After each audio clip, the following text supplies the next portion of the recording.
What is up, everybody? It is Flash back with some more charts. Today is Wednesday, April 24, just about 6 p.m. Eastern. Got a puzzle pieces video lined up for you guys today, and again, we're going to kind of just talk about the big picture. I don't really mind repeating myself in some of these videos because it's so important to keep this in mind in terms of investing, in terms of which asset we want to be in. Um, so I'm going to go through some ratios today, some bigger picture time frame stuff, and kind of just kind of show you guys what I'm talking about. So just starting off here, this is the S&P 500 measured in PPI, in inflation. You hear about CPI a lot, but PPI I think is a better proxy for inflation. And so, just to kind of take a step back out of this, we'll go to the regular S&P 500. So let's look at what this looks like. See this down, up, down, ABC, ABC, ABC, and then let's just do it when the S&P is measured in inflation. It just looks a little bit different. The corrections are a little bit more severe. And what I've found is, again, through my research and through looking at people have to say on Twitter, on YouTube. A really good example is NorthStarBadCharts.com. Kevin and Patrick, these guys put out some amazing content. And this is kind of an extension of a lot of their work. And so just to bring this full picture here, so we're going to put this on the line chart. And here's what I talk about when I'm talking about the rotation of money from one asset to another. And I'm going to add ASA, Gold and Precious Metals Fund. This fund has a lot of data in it. Goes back to 1968. And so if we just kind of shrink this down a little bit, here's what I'm talking about. So the S&P rolls over against PPI, right? And so money rotates from equities. Money's in equities up here, up here, up here. It starts to rotate, and then it rotates into, for example, ASA. So gold and silver mining companies, for example. This also, I think, means uranium, oil and gas, commodity-driven plays, right? So you start to see ASA go up when money rotates out of equities, general equities like the S&P 500 and the NASDAQ, right?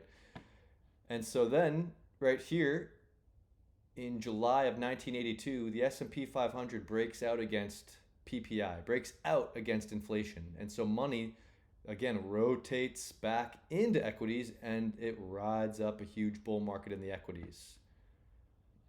Moving on, we top out. The S&P tops out against inflation. Money rotates, money rotates. You can kind of see this turning of the ship. And money rotates into ASA, for example. Huge bull market in ASA while the S&P 500 corrects against inflation. And now, January of 2013, S&P 500 breaks out against PPI. And that more or less is the top for the ASA fund, right? And so where we are today, we're at the top of the channel. Again, this is the quarterly time frame. So we're at the top of the channel.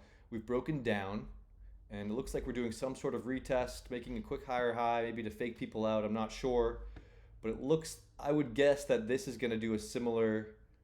Here, we'll copy and paste this. We'll put it over here. I would guess it's going to do a similar kind of rounded top, breakdown, and money's going to rotate into gold and silver miners, uranium stocks, oil and gas, commodity-driven stocks, real kind of assets, right? So that's the general thesis. And another ratio I often will look at here is gold to the S&P 500, because when this ratio occurs, when this rotation occurs, this breaking out, gold breaking out for the S&P 500 is kind of that sign where we want to be in ASA, for example. I use ASA as a proxy, right? So we're going to add ASA to this chart, put it on the line chart. Look how good it matches up. When gold breaks out versus the S&P, so does the miners fund. Gold and silver, uranium, oil and gas. When it breaks down, it breaks down. Like, this is just so similar. So it's knocking on the door right now. I got pretty excited.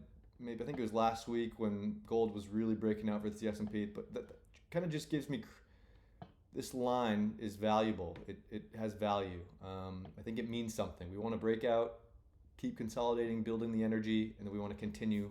If we want these commodity-driven assets like our uranium stocks, if we want them to go up, we want gold to outperform the S&P 500. Moral of the story. So that's kind of, again, this is a big puzzle we have to put together. The S&P compared to inflation, gold compared to the S&P. I do think the S&P 500 is generally going to go more or less sideways. It doesn't mean we can't go higher, we can't go lower, we can't go higher again, we can't go lower again. But generally, I think it's going to be inflation heavy. Money's going to rotate out of the S&P and the NASDAQ and into commodities. So that's kind of my general thesis. And so just to kind of go through these, the NASDAQ, what a channel, upwards channel. It found resistance right here where I thought it would, and it's turning over for now. We'll see what continues to play out. The gold to silver ratio is another ratio that's super important here. We want this to break down if we want our gold and silver uranium equities to go up. So another good one to keep an eye on. But generally, I think Nvidia's been holding up the market. We're kind of squeezing into the top of this wedge here.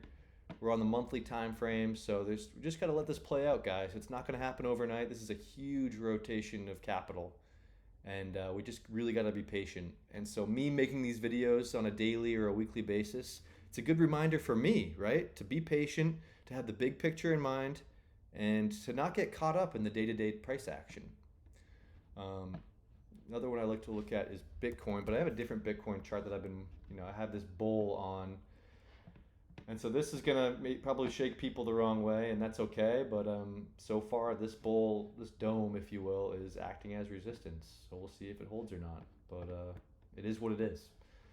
Google kind of breaking out. I didn't think it would, but it's more or less breaking out of this horizontal resistance. We'll see if it's a fake out or if it's the real deal. Because Apple, for example, still kind of rounding out. Not much to be excited about. Maybe it is. We'll see. Time will tell. Tesla, kind of a similar story on the bigger picture time frames.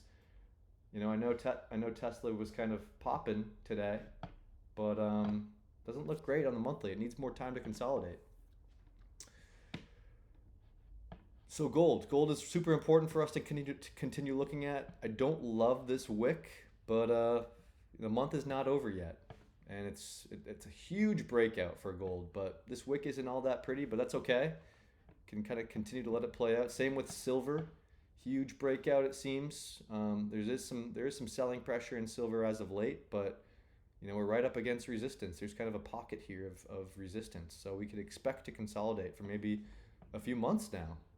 Again, it's all about building the energy for the next leg up. But here's what I'm talking about. GDX. Big rounded base, rounded bottom. I think we got to zoom out with GDX because, for example, I'm expecting it to kind of go like this. It's kind of my expectation with this base is it's a big cup. We might form a handle and just continue higher. If this rotation is really going to occur into the second half of this decade, I would expect GDX to do something like this. Same with SILJ. Huge base looks like. Generally speaking, we can do something like this. So just kind of something to keep the eye on. It's a big time frame thing. It's gonna take a long time to do that, but yeah, now we got oil. Oil's still in this bull. Maybe we drop down for the weekly on oil. It's still riding up this bull that I have. So that's interesting, huh? XOP.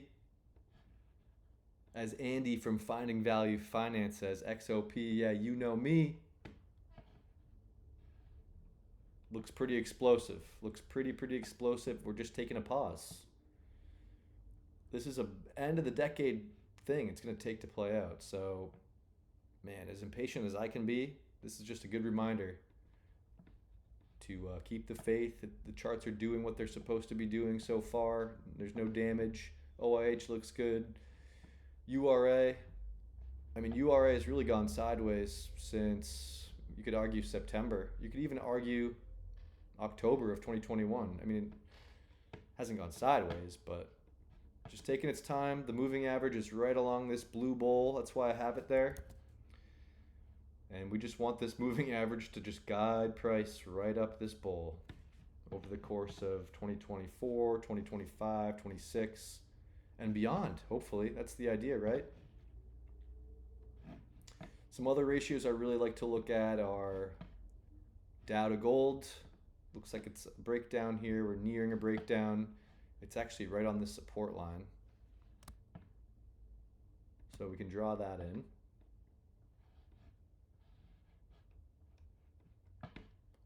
Russell to gold, similar story. I mean, this is just playing out as you would expect it to. It's mimicking what it did back here in the early 2000s so far, right? I like to look at Bitcoin or gold compared to Bitcoin. Huge downtrend line, kind of broke out, but then it came back in, and now it's kind of battling this line. Interesting just to kind of compare and contrast, right? Then we have URA versus gold. This is, I think, a key money chart. Is if gold is going to be breaking out versus SPX, we want to be in an asset that's outperforming gold. Looks like uranium could be one of those assets. I would say gold and silver, miners, oil equities, they could fall in line with that too, but uranium just looks so good, and it's a little bit clearer on the charts, so to speak. So again, guys, I hope this helps. S&P measured in PPI. We have gold measured in the S&P 500. I'll be tracking these ratios for you guys, letting you know what I think, letting you know where we're at, if we're at. If you agree, feel free to drop me a like, share this video with people who you think might enjoy it, and I'll see you guys in the next video. This is Flash, and I'll talk to you later.